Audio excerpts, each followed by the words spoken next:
أعوذ بالله من الشيطان الرجيم بسم الله الرحمن الرحيم إن الله وملائكته يصلون على النبي يا أيها الذين آمنوا صلوا عليه وسلموا تسليما اللهم صل على محمد.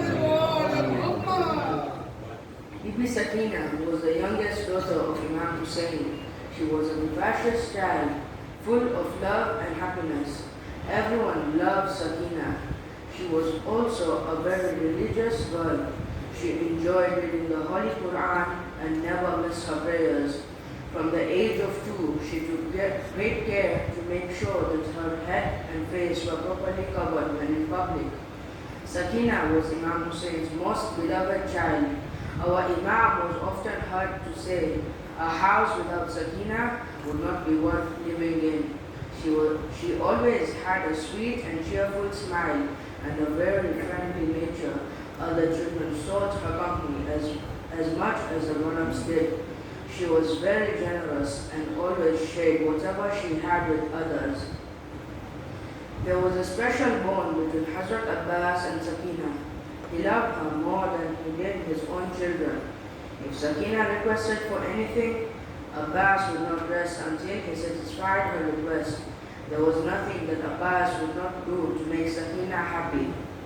During the journey from Medina to Mecca and then Mecca to Karbala, Abbas was often seen riding up to the Mahmil in which Sakeenah sat to make sure that she had everything she wanted. Sakeenah loved her uncle just as much. While in Medina, she would several times a day visit the house in which Hazrat Abbas lived with his family and his mother, Al-Baneen. Like any other 4 or 5-year-old, when Sakeenah went to bed at night, she wanted to spend some time with her father. Imam Husayn would tell her stories of the prophets and the battles fought by her grandfather Ali. She would rest her head on her father's chest, and Husayn would not move from her until she fell asleep. When from the 2nd of Muharram, the armies of Yazid began to gather at Karbala, Husayn said to his sister Zainab, "The time has come for you to get Sakeenah used to going to sleep without night being there." Sakeenah would follow her father at night, and Husayn had to gently take her to either Zainab or Lubab. At Karbala, when from the 7th Muharram, water became scarce, Sakeenah shared whatever little water she had with other children. When soon there was no water at all, the thirsty children would look at Sakeenah hopefully, and because she could not help them, she would have tears in her eyes. Sakeenah's lips were parched with thirst. On the day of Ashura, she gave her mush to Hazrat Abbas. He went to get water for her. The children gathered around Sakeenah with their little cups, knowing that as soon as Hazrat Abbas got any water, Sakeenah would make sure that they had some before taking any herself. When Sakeenah saw Imam Husayn bringing a blood-drenched alam, she knew that her uncle Abbas had been killed. From that day on, Sakeenah never complained of thirst.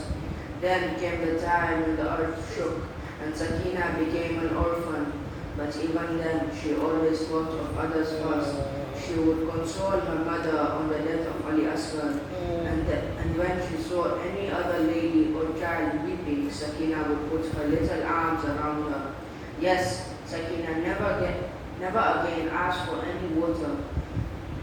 Bibi Zainab would persuade her to take a few sips, but she herself would never ask for water or complain of thirst.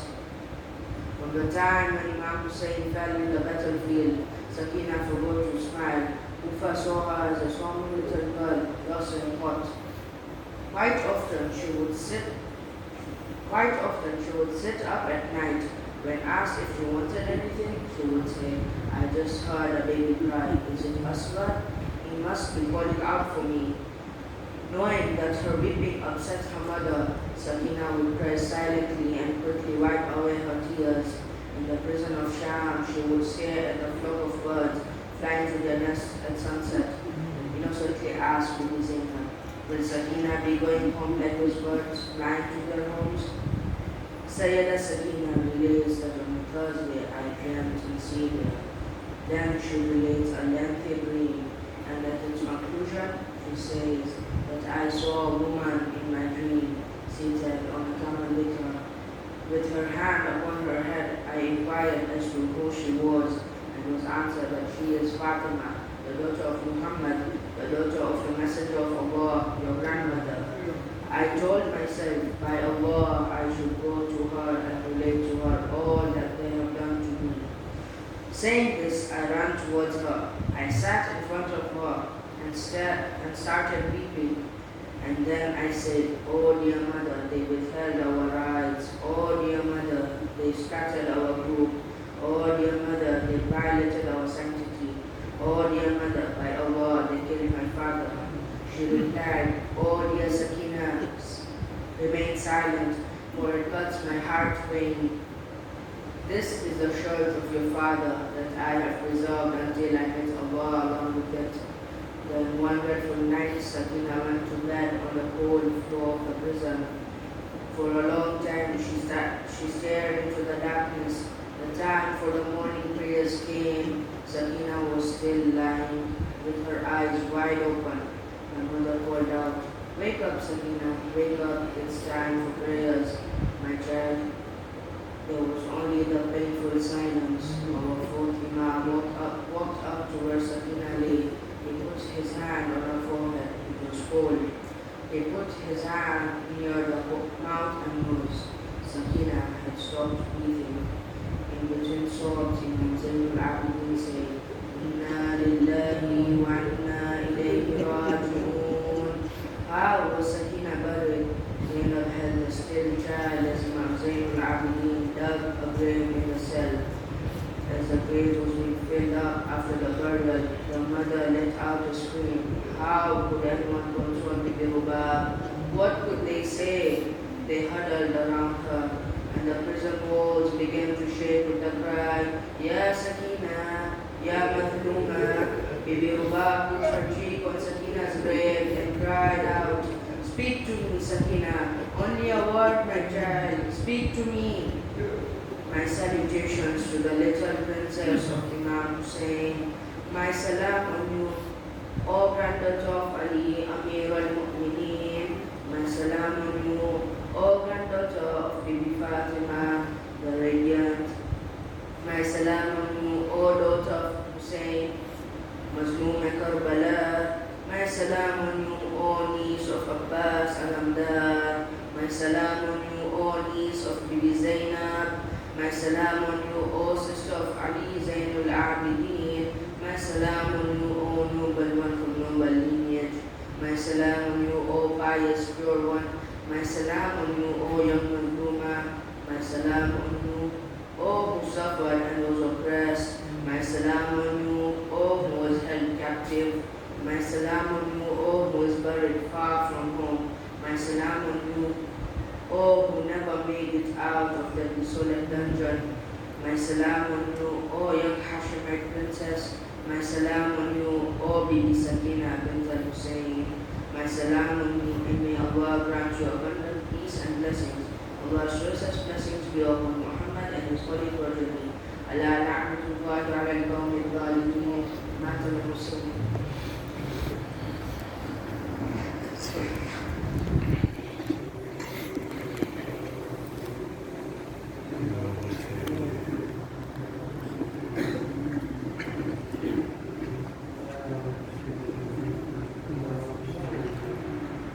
Ya Husayn, Ya Husayn, Ya Husayn, Ya Husayn.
Masuma जिंदा में न तन्हा हो या रब कोई मासूमा जिंदा में न तन्हा हो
السلام عليك يا رسول الله، السلام عليك يا أمير المؤمنين، السلام عليك يا فاطمة الزهراء سيدتي نساء العالمين، السلام عليك يا حسن المجتبى، السلام عليك يا أبا عبد الله وعلى الأرواح التي حلت بفنائك وأناخت برحلك، عليكم مني جميعا سلام الله أبدا ما بقيت وبقي الليل والنهار، ولا جعله الله آخر العهد مني لزيارتكم.